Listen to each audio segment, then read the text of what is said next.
Our Father, who art in heaven, hallowed be thy name. We ask for a word of wisdom in the name of our Lord Jesus Christ. Genesis chapter 1. Genesis being a Greek word meaning generation or creation. Verse 1. In the beginning, God created the heaven and the earth. So in the beginning, this can be documented in chapter 3 of 2 Peter chapter 3 verses 5 and 6, being the world that then was, the first age of time. So in the beginning, we don't know how long ago that was. It was another eon of time. God, so we know in the beginning there was God. Then he created. God was before the creation. He's the creator, and then everything else is a creation. You can document that in John chapter 1, verse 3. So he created the heaven and the earth. And then what happened is Satan rebelled. Revelation chapter 12, verse 1 through 4. Satan rebelled and deceived a third of God's children. And there was an overthrow, there was a rebellion, and God decided to destroy that first age. So we had the rebellion and the destruction of the first earth age, which was known as the Katabole. So verse 2. And the earth was without form. Now let's stop here. And is a polysyndeton. It's a conjunction or a connection of ands, many ands. And our subject, we have to understand, the first age was destroyed. The earth that then was destroyed. And, continuing, the earth was without form and void. The darkness was upon the face of the deep, and the Spirit of God moved upon the face of the waters. And the earth, so here we go, and the earth, so he's still continuing. Now he's speaking of the earth, not speaking of the heavens, just the earth. Was. Now the word was not translated properly. The word was should be became. And the earth became. So it became without form. Without form means tuhu, which means to waste. Without form, and void, boohoo. Without form and void. There's only one other place in the Bible that even uses the words without form and void like that. That's in Jeremiah chapter 4, verse 23. And this is speaking of the same thing, that the destruction of that first age. And we're going to start with verse 22. For my people is foolish. They have not known me. They are sottish children, or sottish is another word for stupid. And they have none understanding. They are wise to do evil, but to do good they have no knowledge. Verse 23. I beheld the earth, and lo, it was without form and void. So it was wasted and empty. And the heavens, and they had no light. I beheld the mountains, and lo, they trembled, and all the hills moved lightly. I beheld, and lo, there was no man, and all the birds of the heaven were fled.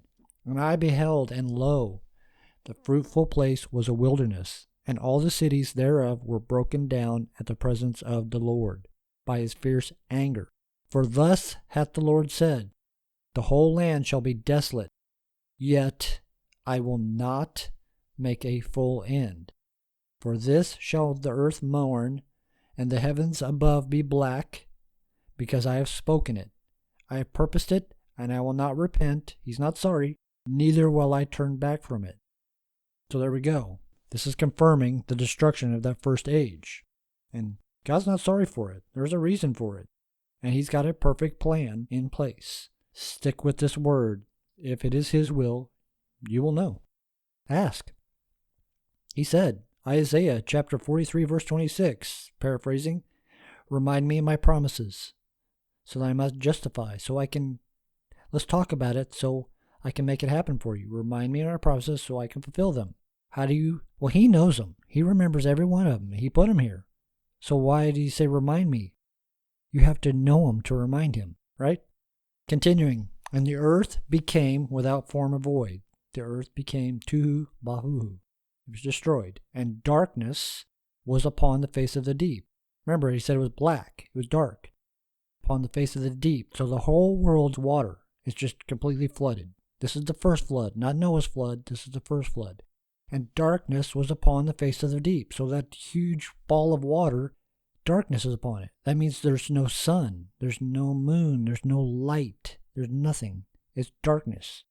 Tuhu bavuhu, without form, wasted, and empty. And the Spirit of God moved upon the face of the waters. So his Spirit, he's still there. His Spirit moved upon the face of the waters. Waters being earthly as far as physical, and then we also have to think spiritual or heavenly, celestial. The waters being symbolic of people, souls, spirits. Verse 3, and God said, let there be light. And there was light. Verse 4, and God saw the light, that it was good. And God divided the light from the darkness. So the light that is beautiful, it's good. He's defining it. And God divided the light from darkness. Darkness is Hebrew word koshek, which literally means darkness. So when we think earthly, we think physical darkness. Figuratively or spiritually, it's death, destruction, or more to the point here, wickedness. So he's dividing good from evil. The spirits, these good and evil spirits, are being divided. Remember, for every positive, there is a negative. Verse 5, and God called the light day, and the darkness he called night. And the evening and the morning were the first day. Now note, he's saying evening and morning were the first day. Now, did he create anything? No. He said, let there be light. There was light, and he divided the light from the darkness. There's no creation here on this first day. Evening and the morning, the first day. Let's go into Bullinger's notes in the Companion Bible about the first day, day 1. The word day may refer to a prolonged period when used without any qualifying words, but when qualified with a numeral, cardinal, or ordinal, it is defined and limited by it to a day of 24 hours. It is further limited here by its boundaries, evening and morning, as well as by the seventh day. So now we know when we hear evening and morning, the first day, second day, so these are days, 24-hour periods. Verse 6, and God said, let there be a firmament in the midst of the waters, and let it divide the waters from the waters. Again, we're dividing, not creating. 7, and God made the firmament, and divided the waters which were under the firmament from the waters which were above the firmament. And it was so. And God called the firmament heaven, and the evening and the morning were the second day. Now the firmament. Notice he's dividing the waters above and below. We have to think earthly and also heavenly, spiritually. Remember, good, bad, positive, negative, dividing. Or remember, whenever there's a positive, there's a negative. Whenever there's a negative, there's a positive. Verse 9, and God said, let the waters under the heaven be gathered together unto one place, and let the dry land appear, and it was so. So there's a gathering here into one place, and the dry land appears. Verse 10, and God called the dry land earth, and the gathering together of the waters called the seas. And God saw that it was good, or beautiful. He saw that it was beautiful. So we got the dry land, which is earth, and the gathering together of the waters, or peoples, called the seas. Verse 11, and God said, let the earth bring forth grass, and the herb yielding seed, and the fruit tree yielding fruit after his kind, whose seed is in itself upon the earth, and it was so. Verse 12, and the earth brought forth grass, and herb yielding seed after his kind, and the tree yielding fruit, whose seed was in itself after his kind, and God saw that it was good, or beautiful. 13, and the evening and the morning were the third day. So, darkness and light, night and day, waters, division between them. We got the earth and the fruit from it, and we're going into the fourth day. And God said, let there be lights in the firmament of heaven to divide the day from the night, and let them be for signs and for seasons and for days and years. and let them be for lights in the firmament of heaven to give light upon the earth. And it was so. And God made two great lights, the greater light to rule the day, and the lesser light to rule the night. He made the stars also. So two great lights, the greater light to rule the day. Well, what's the daylight? The sun. We can think of that as the light of men, Jesus Christ, the sun, S-O-N, also the sun, S-U-N, which gives light, earthly. And the lesser light to rule the night. Well, who's of darkness? Satan. The moon does not give off its own light. It's a reflection. Without the sun, there's no light on the moon. And he made the stars also. Those stars are symbolic of people. The stars are all different. Every star has its own glory. We're all like a fingerprint, different. Verse 17, and God set them in the firmament of the heaven to give light upon the earth, and to rule over the day and over the night, and to divide the light from darkness. And God saw that it was good. It was beautiful. And the evening and the morning were the fourth day. So there we go. So the light, he now has created sun and the moon. He's created day and night. Verse 3, what was the light? And God said, let there be light, and there was light. This confirms that this was not the sunlight. There was no sunlight here. John chapter 1, verse 1. In the beginning was the Word, and the Word was with God, and the Word was God. The same was in the beginning with God. All things were made by him, and without him was not anything made that was made. So there's Creator, everything else is his creation. Everything. In him was life, and the life was the light of men. And the light shineth in darkness, and the darkness comprehended it not. There was a man sent from God, whose name was John, Yohanan. A gift of God is what Yohanan means. The same came for a witness, to bear witness of the light, that all men through him might believe. He was not that light, but was sent to bear witness of that light. That was the true light, which lighteth every man that cometh into the world. He was in the world, and the world was made by him, and the world knew him not. He came into his own, and his own received him not. Now this is all speaking of light being Jesus Christ. He came into his own, and his own received him not. But as many have received him, to them gave he power to become the sons of God, even to them that believe on his name. Do you believe? 13, which were born not of blood, nor of the will of flesh, nor of the will of man, but they were born of God. And the Word, which was what? The Word was God. The Word was made flesh, and dwelt among us. And we beheld his glory, the glory of the only begotten of the Father, full of grace and truth.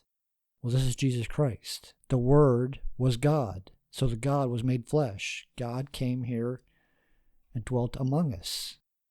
He was the light spoken of in chapter 1 of Genesis in verse 3. Let there be light, and there was light. He saw that it was good. It was beautiful. God is beautiful. Easy as that. Verse 20, and God said, let the waters bring forth abundantly the moving creature that hath life, and fowl that may fly above the earth in the open firmament of heaven. And God created great whales, and every living creature that moveth, which the waters brought forth abundantly after their kind, and every winged fowl after his kind, and God saw that it was good, or beautiful. Verse 22, and God blessed them, saying, be fruitful, and multiply, and fill the waters in the seas, and let the fowl multiply in the earth. And the evening and the morning were the fifth day. 5 meaning grace. Verse 24, and God said, let the earth bring forth the living creature after his kind, cattle and creeping thing, and the beast of the earth after his kind. And it was so. And God made the beast of the earth after his kind, and cattle after their kind, and everything that creepeth upon the earth after his kind. And God saw that it was good, it was beautiful. Verse 26, and God said, let us make man in our image, and after our likeness, and let them have dominion over the fish of the sea, and over the fowl of the air, and over the cattle, and over all the earth, and over every creeping thing that creepeth upon the earth. Let us make man. This is Adam. If you go to the Hebrew, this is Adam, which means mankind. So we read it that way. Let us make mankind in our image. So when he says us, he said, God said, let us. He's including himself, like mankind in our image. What's an image? Take a picture. What's that? It's an image. Looks the same. After our likeness. Verse 27. So God created man in his own image. In the image of God created he him. Male and female created he them. We have to break it down because this gets misunderstood by many. So God created Eth Ha-Adam. Eth Ha-Adam, which means the man. Not mankind as in all men, but a single man. One specific for a perfect reason, man. The man in his image. And we notice own here is italicized. It was added to make the English flow. When we translate or transliterate Hebrew to English, it's added to make it flow. But is it really needed? So God created Eth Ha-Adam, the man, in his image. In the image of God created he him, semicolon, there's a break there. Male and female created he them. I'm going to Bullinger's notes here on 27. Why was man created last? That the heretics might not say there was a companion with him in the work, lest man should have claimed a share in it. Man here, the Hebrew is Adam, has the article the, and the demonstrative Hebrew eth, to indicate that the man Adam, created in chapter 2, verse 7, was the man here purposed. So what he's saying is here's the man. God created the man, Adam, which we're going to find out in chapter 2 is Adam. Adam and Eve. Eve was created from Adam, formed from Adam. Here he is. He's created the man. He's created mankind and man. Colossians chapter 1, verse 15. Who is the image of the invisible God, the firstborn of every creature? So here we go. We got Adam, the firstborn. He was the first man created. Even though it shows that in verse 26 it says, let us make mankind in our image. It didn't say he created it. He's saying, let us do it. But then in verse 27 he's saying, so God created the man in his own image. In the image of God created he him. Him being Adam, the man, singular. Male and female created he them. This is all ethnicities. There was more than just Adam that was created here. There was mankind. In chapter 2, this is all going to be explained in what happened here, this creation of man, animals. There's going to be much more explanation of what was created here. Verse 28, and God blessed them, and God said unto them, all these, notice this also proves he didn't just create man, a man, he created mankind by the word them. And God blessed them, and God said unto them, be fruitful and multiply and replenish, fill it back up, replenish the earth and subdue it, and have dominion over the fish of the sea, and over the fowl of the air, and over every living thing that moveth upon the earth. And now he's saying replenish, fill this earth back up, because I destroyed it before. Now it's time to fill it back up, but with flesh, to fulfill the perfect plan of salvation. Verse 29, and God said, behold, I have given you every herb bearing seed, which is upon face of all the earth, and every tree, in the which is the fruit of a tree yielding seed. To you it shall be for meat. Well, what's meat? It may be for food. And to every beast of the earth, and to every fowl of the earth, and to every beast of the earth, and to every fowl of the air, and to everything that creepeth upon the earth, wherein there is life, I have given every green herb for meat. And it was so. We have all these things for meat, for food. He gave us this for food. 31. And God saw everything that he had made. Everything. And behold, it was very good.